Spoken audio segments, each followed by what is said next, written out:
के लिए तैयार रहेंगी डॉक्टर प्रमिला जैन। तीनों महाराज जी के चरणों में त्रिवार नमोस्तु नमोस्तु नमोस्तु।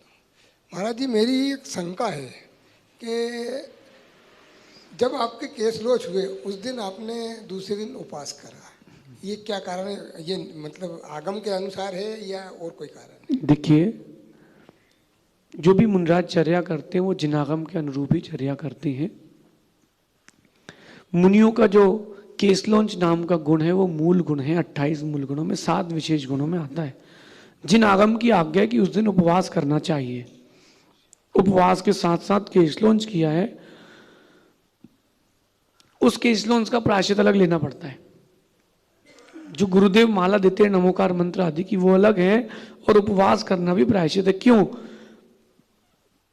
हमने जब केसलौंच किया तो उन बालों के आश्रित कोई हो सकता सम्मूर्छन जीव हो, उसकी विराधना हो गई हो, एक कारण।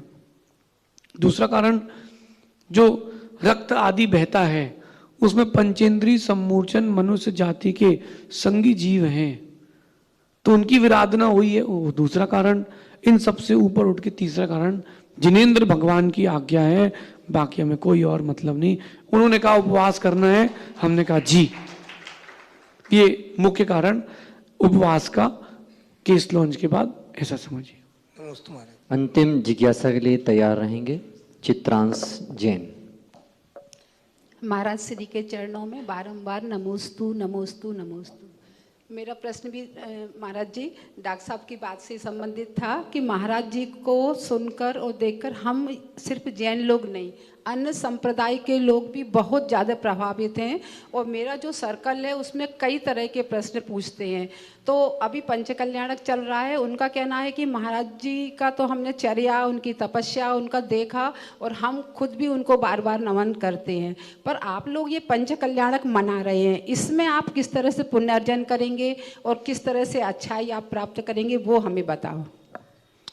देखिए माँ, पंच कल्याणक प्रतिष्ठा महोत्सव जो होता है वो तीर्थंकर भगवान कैसे सामान्य इंसान से, मनुष्य से परमात्मा बने, उसको बताने की प्रक्रिया, अथवा पाषाण से परमात्मा बनने तक की प्रक्रिया है।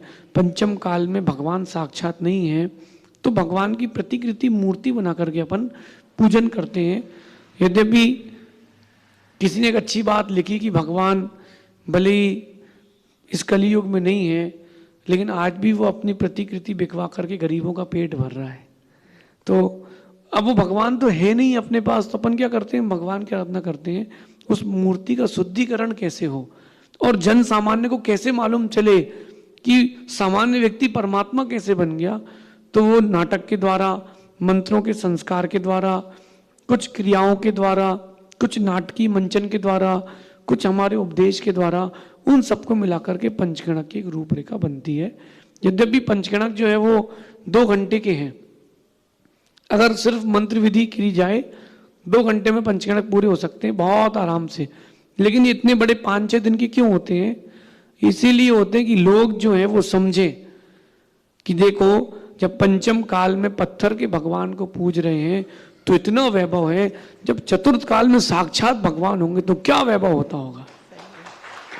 एक हाथी के ऊपर बैठ करके सौधर्मिंद्र जाते हैं अभिषेक के लिए, कितना मंगल लगता है। अब आप सोचो, जब साक्षात सौधर्मिंद्र ऐरावत हाथी लेकर के निकलता होगा तब क्या दृश्य होता होगा। ये उस दृश्य को दिखाने के लिए कि देव लोग कितना आनंद लेते हैं, मनुष्य लोग कितना आनंद लेते हैं। और पंचगणक में एक मुख्य बात कहता हूं, पंचगणक में पूजा में बैठे बैठे, पंचगणक को देखते देखते, कभी किसी ने जिनबिंब रखा हो मंदिर में, तो जिनबिंब को रखा हुआ देख करके क्या पता क्या भावों की विशुद्धि आ जाए, उस समय आयु बंद होना हो, तो यहां से मरण करके सीधा देव पर्याय से पंचगणक मनाने पहुंच जाएंगे साक्षात के। तो आयु बंद का अगर समय हो गया और उस समय अपन ये पंचगणक आदि क्रियाओं में लगे तो बड़ा मंगल हो जाएगा। ये सभी के लिए मंगल के रूप में, और जहां पंचगणक होता है वहां निश्चित उस इलाके में कई किलोमीटर दूर तक सुभिक्ष होता है, ऐसा समझिए। नमोस्तु।